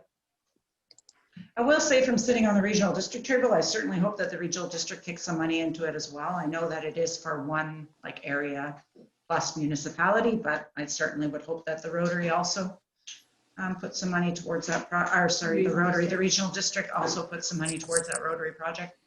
For the thought process, Councillor Downey, would you assume that it would be about the same ask as for 25,000? Honestly, from the position of the Rotary, it doesn't matter what was given, right? I mean, if you wanted to give 10 or 50, like we as a town, the reality is that project is going to be very expensive, and we were able to get a lot of in-kind donations. There was a lot of gratuitous work and donations that went into the other legs, and those still, that last leg was over, I think it was 130,000 plus, and I don't know what the final number was. And that's with a lot of support that didn't come in the form of a check. So the next leg is going to be significantly more. So that's why I'm reluctant to put a number. I'm a Rotarian. Can't really have an input in this, but we just want to put it out there on the radar to consider. Councillor Cole? I just want to say I definitely would consider it, but if we got our own projects going as well, but to just support this and say we're supporting active transportation with a donation and not have anything going on within our town boundaries, I'm just not sure I would get behind it if we don't have a project going of our own. Okay, and so I just wanted to ask Councillor Barron, I know that you didn't have it, it's not in here, but you had an idea for COVID and allocation, and did you want to? That was my next question, Okay. because if that could come under this new business for 2021. I sent an email out. I hope everybody got a chance to read it. If you didn't, the cold notes of it was that I took the letter and I put the topics that they're saying that money is for, without the other related costs necessarily. And I took the cheat sheet that came with the yes, no, possibly answers. And I tried to take the money and then chew it a little bit, because I heard what Derek was saying. He wanted to hang on to it. I also have heard Ryan over the last couple of years. I don't want to budget an amount, because then people know what we're willing to spend. And I'm also hearing the public, and I mean, Derek said it himself, are we just going to ask for something and defer and not make a decision? So I wasn't looking for something in cement, except for a starting point. So, is it written in the sand? Yes, but at least it would be a format for us to start with, to try and guide us with this money, because it's a lot of money until you start spending it, and then it's suddenly not enough money. But I think if we were to put it into these categories a bit, like going through this budget, the gear lockers for the fire department, safety members need to have their gear separated for COVID. Well, that was something that never came up before COVID. Well, that to me fits right here under facility reopening and operating costs. So there was something else here too that I scribbled that was The jack. quite likely. no, it wasn't on the fire department, it was harbor, I think. Well, that door thing with the harbor, Yeah. whether we decide to do that project or not, to me, that fits in that facility reopening and operating Yeah. costs. Because Rebecca does have a point, accessibility aside, how many businesses now are doing one door in, one door out? I mean, the drugstore's been doing it for years, but IGA now, you go in one, out the other. I know our office, we're doing the same thing, and it's to reduce that, that risk of transmission. So again, there's something that fits into that. So at least if we put some percentages to this and in my thought process, when I sent that email out, I didn't put any money towards bylaw enforcement and protective services like fire protection and police. I left that off because really on my radar, there was nothing that fit into that, even pie in the sky dreaming. So I left that off with the thought that the revenue shortfall and the other related costs in my world, that 50%, if something came up under that bylaw enforcement, that money could come out of that 50%. I didn't want to use the word unallocated because I think that's a bad term. But it just gave us a bit of room to move that around. So I was just wondering what other people's thoughts are, because me personally, when I get asked, what are you guys doing with that 888,000? I'd like to be able to say, we've got some allocations and we're working towards what we can put into those allocations, as opposed to saying, well, we bought some laptops and we're holding on to it. Yeah. So thoughts? Yeah, I just, I think it's a great idea because I know that our CFO said we do not have to spend it, but we do have to allocate it. So I like that idea. I like the idea of a broad allocation, kind of like how we've done in the past with other things, so that leaves it open for us to be able to put things in that fit. Yeah. I thought it was a fantastic approach to dealing with this pot of money that we've been given. So One question though, I'm assuming that is not the total 888, that would be what is left over, the allocation from what we've currently set aside, or like sort of pre-approved as a council, or not? No, in my Okay. brain, I was taking the whole 888 and dividing it out, and the laptops for the communication, that fits right under one of them. Computer and other electronic technology costs to improve interconnectivity and virtual communications. So if we put a 10% on that, and we've already spent, if that was $80,000 and we've already spent $10,000 of it, let's just say for easy math, because this is hard on Anne-Marie's brain, then that kind of leaves us 70 in there. So if something came towards us, we're not going, oh, okay, so we still have $700,000. No, something that comes towards us that's technology right now, we're looking at 70,000 left. And that's the way that my brain was working, so that we really have to think about taking anything more out of that 50%. Okay, great. Thoughts from the two online? I first of all, I want to say to Anne-Marie, thank you very much for putting so much thought into this. I like the plan. I think it's a great idea to have a plan going forward, and perhaps we can leave this budget meeting with a general plan. It obviously wouldn't be locked in cement, but it would be a lit path going forward with these funds. So thank you. I like it pretty much the way it is, actually. Councillor Cole?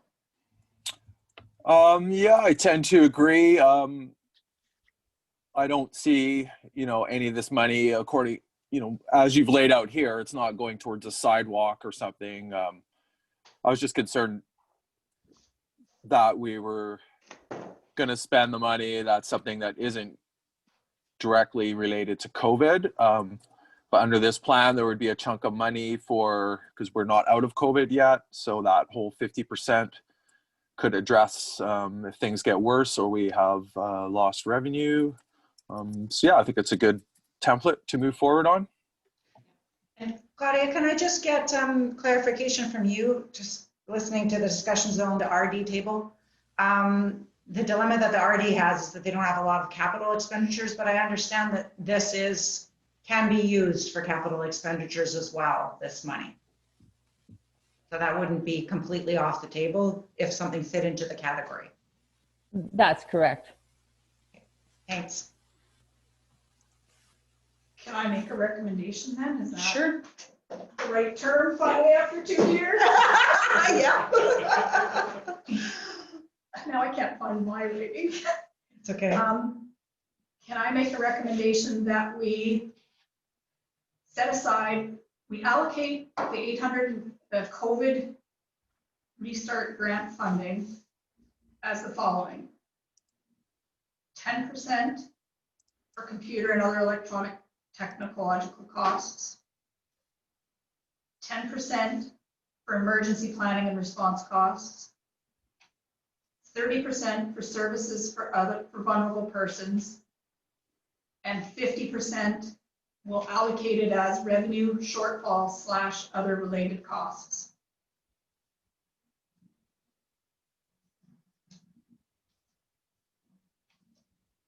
Is there, I guess my question would be under the 10% computer and other, never mind, other, yeah, you said other electronic. Could we do something vaguer because? I just went off the words that they have here. Okay. Sorry, computer and other technological. Yeah, Electronic technological costs to improve interconnectivity and virtual communications, otherwise known as 1, 2, 3, 4, number 5. Okay. Go ahead, Councillor Cole. I do support this. The 30% services for vulnerable persons, if we're going to go down this road, then we need to make the community aware of that. I mean, the time is now. If people are in need, then there's no point in sitting on this till the budget period's over. And then, like, if we're going to do this, then we need a press release, and then I think inviting people to send us proposals. That's a lot of money. And so I guess my question is what would be our plan to administer that 30%? So I have, before you answer that, I just have to ask a question as well. So is this, are you thinking like grant money for other people, or could this be something like service for vulnerable persons, a pathway for the seniors to get down from the top to the bottom to do their shopping more easily? I think that could fit in there. The problem then is who does it and how does it? My vision, my pie in the sky was that a group would come towards us and say, hey, we'd like to take that on. We've got the manpower, like in the instance of that, we've got the manpower, but we don't have the funds. Then we'd be able to help them out with the funds. St. John Colbert is doing, like, the amount of frozen dinners that they're giving out, I think, is it once a month or twice a month? It'd actually probably scare you if you heard the numbers. It's quite high. So if they came and said, hey, we're having a big need for these frozen dinners and we need some money to leverage what we're doing, then, that, I don't know. I know Pete, I'm not looking over to the corner because I know Pete's probably shooting daggers at me.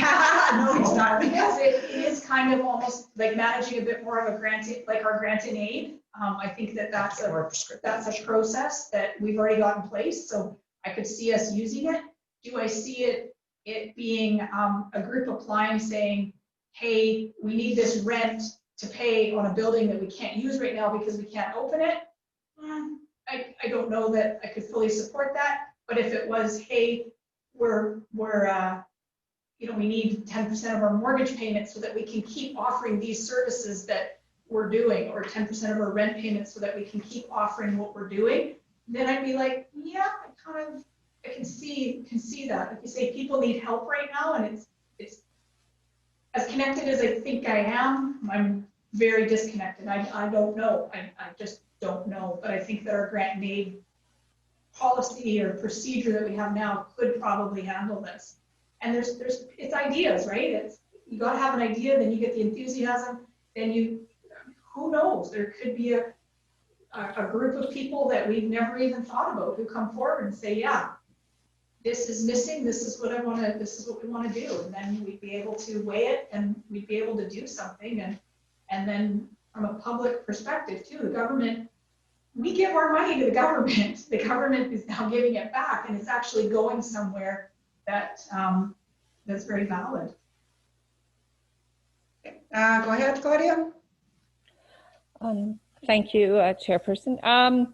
My only concern with this is I think these are great ideas, but we have to remember that we need to be, the town, accountable to the government for how this money is spent. And there is certain regulations that have to be followed to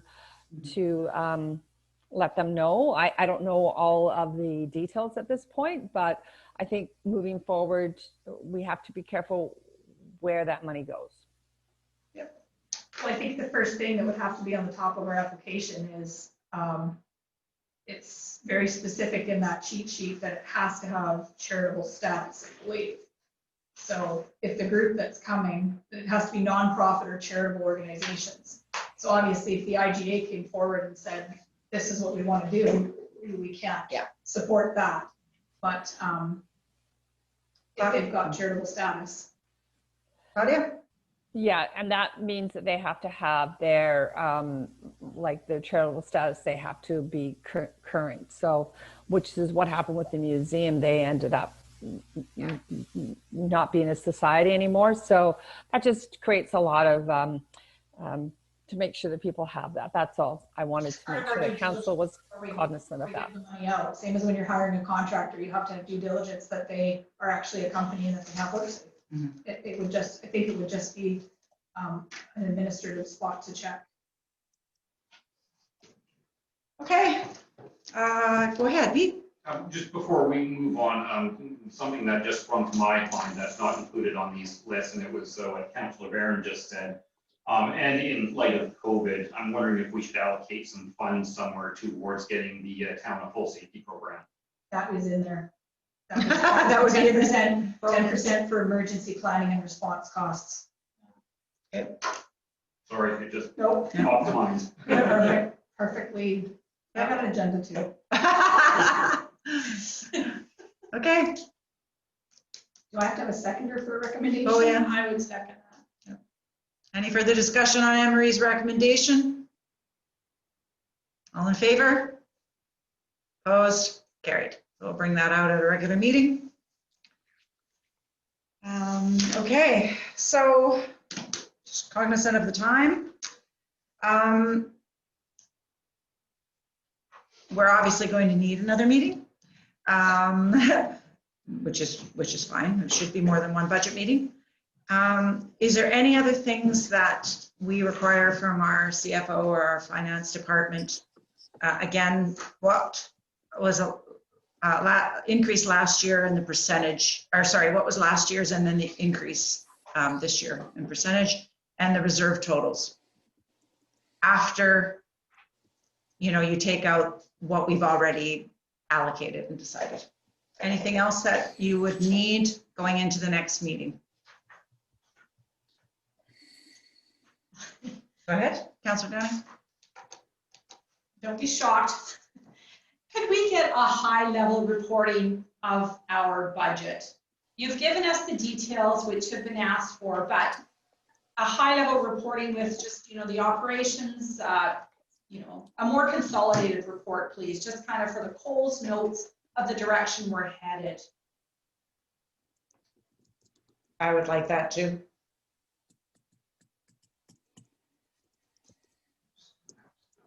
This is great because it lets you worm down, but Yeah. you're starting at the dirt and you need to start up here and come down into the mire, into the muck. Go ahead, Claudia. Yeah, absolutely. And anything else? What is the, I should ask, what is the timeline? When do we have to have our budget finalized by again, please? May? And keeping in mind that I'm assuming there's going to be some pre-approved things that we're going to have to,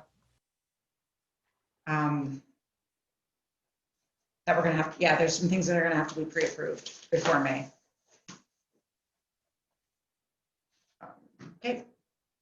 Do we go into this electronic device purchasing? Oh, right, yeah, okay, all right, we'll move into, thank you, council, we'll move into, thank you very much. I think my migraine's going. Okay, so on to B, the council electronic device purchase. I know that we had asked for a report. Did you want to make a comment on this or just? I can. The Coles Notes version of the report is council by resolution directed staff to make a electronic device policy. There will be some time taken to do that. I can't see a policy being adopted before maybe late February, early March, dependent on what feedback from council is. With the amount of meetings that we are all having to do online, the Coles Notes version of this is I would like to just move ahead in purchasing the devices now, and for all of council, and a device of your choice up to $1,200, just so that you can get working on electronic device instead of waiting for a policy to be approved and then getting these electronic devices probably by maybe May. I would like to see our department just get purchasing them as part of a response to COVID.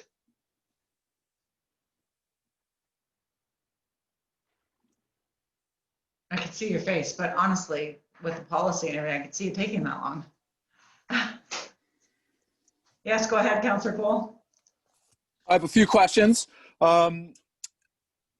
Yeah, and somewhere I think in the report it says if we'll get up to 1,200, but if a councillor wants to spend more, go ahead. What happens at the end of our term if I bought a $2,000 laptop, and like who's going to own these devices in the end? And the glaring thing for me here is yes, we have to work online now. We always had to. Where's the actual data plan or the internet plan for the monthly, $100 or whatever? I think that should be addressed really, A councillor should not have to have their own internet plan. If somebody wants to live in a cave and be a councillor, they should have, the town council should supply them with what they need. So the purpose of this report was just simply to get everybody a device. Specifics like that, like internet plans, Wi-Fi plans, would have to come out of the policy. My vision with this particular report is that these would be outright purchased for council in response to COVID. At the end of 2 years, they would be yours to take home. Or continue if you got reelected. Or continue if you got reelected. And then the policy may be something different or Correct. forward. Gotcha. So can we put in the budget $100 per council in addition to our stipend for our internet plans and our own personal cell phones? I mean, it's pretty glaring. The pay, I would like us to also budget for increased council pay at this point. So just to, if I can speak just as a person on council, I think that it's a great thing to implement going forward, the policy for devices and that. But at this point right now, at least for me personally, I'm not paying any extra data or anything because of the plan. And my internet captures everything that I do as a councillor that I haven't had to. And had I would have put that in there if I was over. Like, for example, if there's a power outage and I'd have to be on a Zoom call and I was using my data and I went over, I would put that in as an expense because that's how I could have continued to participate in that call. But I think it's definitely something that needs to go into a policy moving forward, and that will help us perhaps attract other people into the position. Somebody had their hand up there. Was that Claudia? Yes, go ahead. Thank you, Chair. To Councillor Cole, actually, there is an increase for the council remuneration. I did have a sheet, but unfortunately it wasn't included with this budget, so we'll make sure it's included in the next for you to review. And that's based on the, how the bylaw is set up, and so that's taking a median of all of the, and then, yeah. Correct. Sorry, Councillor Cole, I talked over top of you, go ahead. That's fine. Claudia, could you comment on your experience with cell phone plans and counselors? Is that a common practice to get some sort of compensation for that? I haven't seen it before, but that being said, I haven't been with a council that has to have a tablet. I do know the village of Valemount, their councillors do have tablets that are provided to them, and I can certainly find out some information if they get anything for their data plan, or if they get any reimbursement for like if the tablets are theirs to take, or if they have to return them. I'm not too sure. But Okay. that's really what we need to look at, is what I think that's what you're asking, is what are other municipalities doing? And how does, like, maybe a question for Pete, like a freedom of information requests, etc. Like, I'm using my personal phone here, and I do lots of personal emails, and then I also do, you know, obviously council emails on my personal phone. So how, you know, should we all have a Town of Port McNeill phone? You know, I'm just trying to wrap my head around this a little bit. Like, the fact that I already have a plan is, to me, is a moot point. Like, a counselor should not have to have their own phone plan or home internet to be a counselor, and it's a tool that, you know, we need. It's pretty obvious. So I guess having this discussion, I think right now, but I think a lot of the questions you have today could be wrapped up in the policy. I'm not suggesting today that we discontinue creating the policy. I do want to push that forward. I just, my vision is that we get ahead of the device purchase, so that gives us some time to work on the policy. So a lot of the questions you're bringing up today, I think, are policy driven. Before Councillor Downey speaks, she had her hand up. I will, when we talk about historical, I think that this is all new, and I think that, you know, not that internet is, but I don't think historically you're going to have these kind of policies. I know that the Fernie does have just recently instituted something that you're looking at, Councillor Cole, as well as benefits for those, because some of the members were not able to access their benefits from their businesses when they had to scale back on their work to do their council duties. So I think there are municipalities that are now looking at these types of things, and we could find policies that we could review and adapt for us. Councillor Downey? I'm going to withdraw. Okay.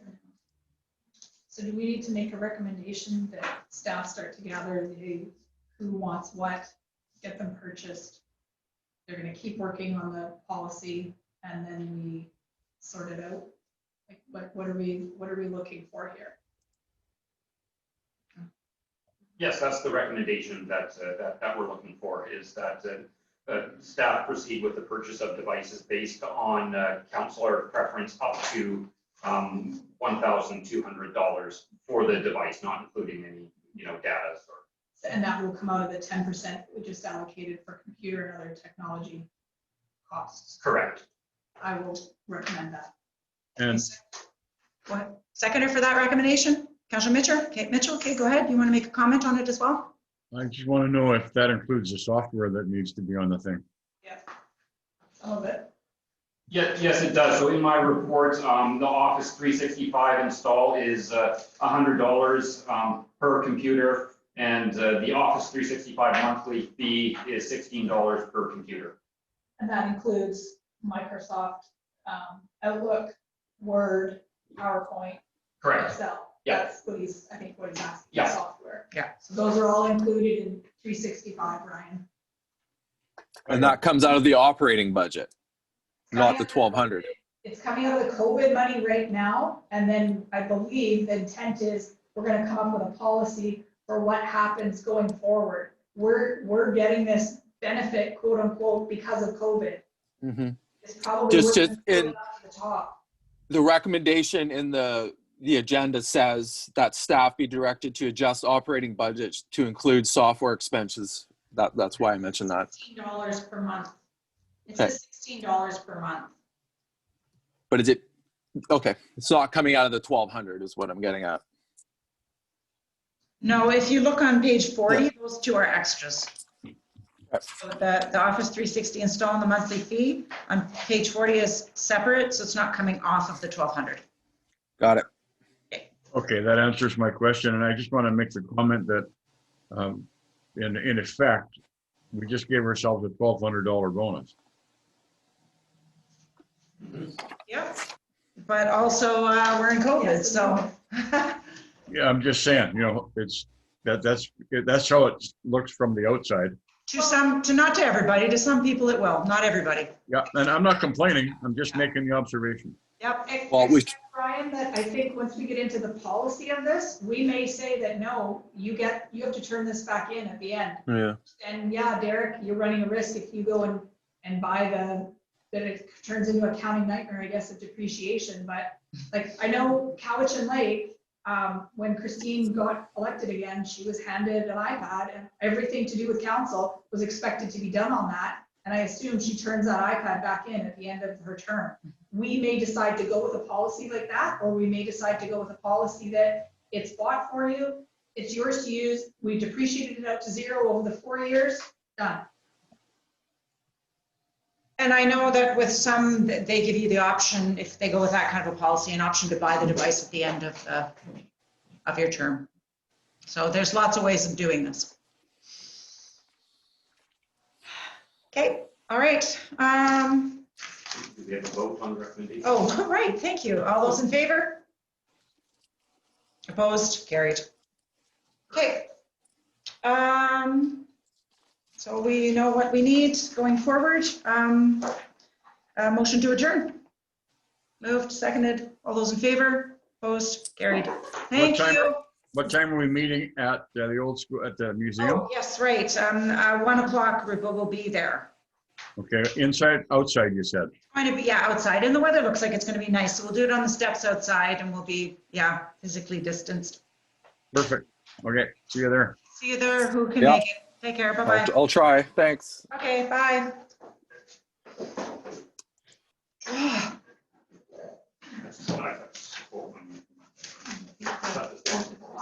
So is that the idea that all of us are gonna be there?